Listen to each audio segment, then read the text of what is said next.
अच्छा रुक के हम कब से छियो तैयार डीजे वाला गाना बजाई देना। रुक चालू करे छु जनरेटर वायरे ते लगबे दे न छौरी है के टीने ते लगबे दे। अरे के बोलै छी के वायरे ते लगबे दे न छौरी है के टीने ते लगबे दे। देबो की देबो अच्छा देबो मैथिली गाना बजाए के छौरिया कमर हिलाई ले। देबो मिथिलेश के गाना बजाए के छौरिया कमर हिलाई लेने। गाना बजाई देना रे छोड़ा गाना बजाई देना। आई नहीं मानबे की गे। अरे बजा रे छोड़ा क्या बैठा है रे। अच्छा रुक अभी मिथिलेश के गाना बजबै छियो।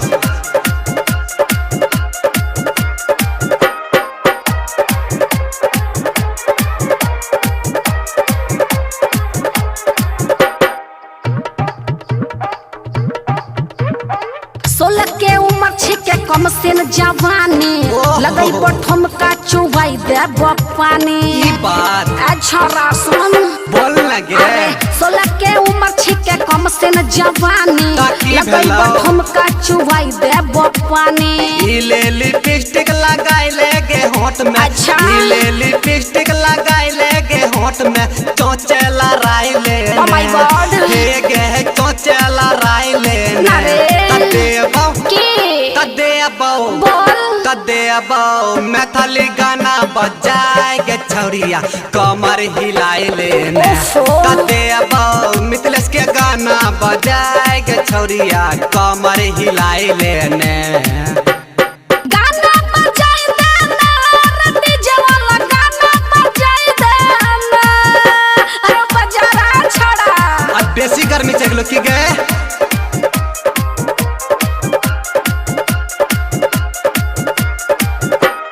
Music by DJ Dharmendra Sinha बजा। DJ Dharmendra music by Riya studio Khagaria. अइले हरियाणा से नाचैले गोरी। अच्छा लगाइले ठुमका हिलाई दही चौकी। ओहो क्या बात है रे। अइले हरियाणा से नाचैले गोरी लगाइले ठुमका हिलाई दही चौकी। लगाई ठुमका हिलाई दे चौकी। लगाई ठुमका हिलाई दे चौकी। खगड़ियो हिलाई दे रे खगड़ियो हिलाई दे रे।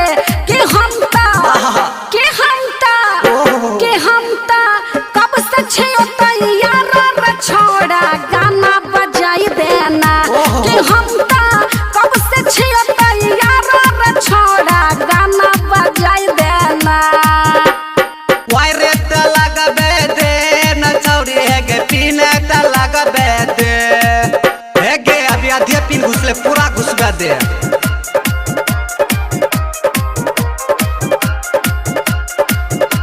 Music by Riya studio Khagaria.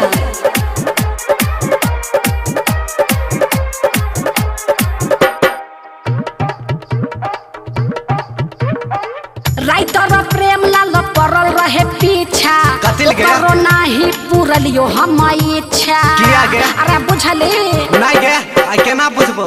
Writer Prem Lal पड़ल रहे पीछा।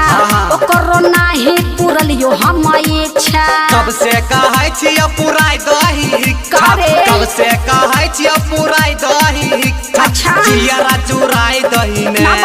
हे गे जियरा चुराई दही ने। देबो मैथिली गाना बजाए के छौरिया कमर हिलाई ले। देबो गाना आशीष के बजाए के छौरिया कमर हिलाई लेने।